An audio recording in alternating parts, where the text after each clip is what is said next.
how we faked a dinosaur hatching from an egg.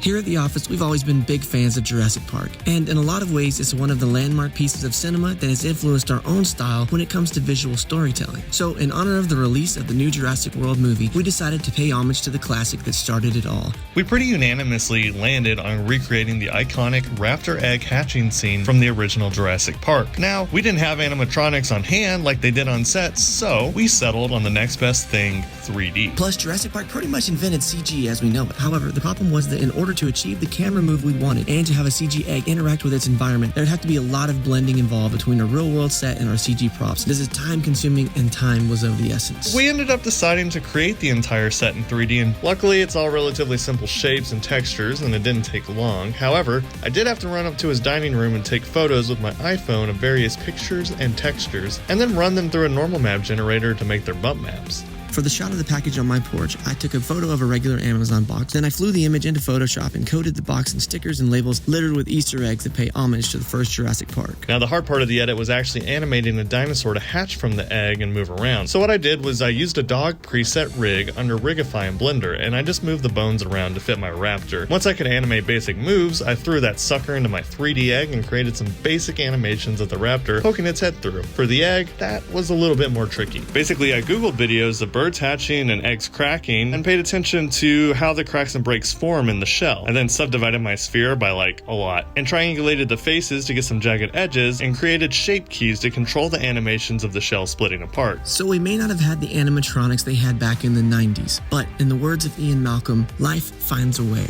And that's just what we did. Through the use of CG, we found a way to bring to life an extinct species and reanimate our own version of a cinema classic. And that's pretty much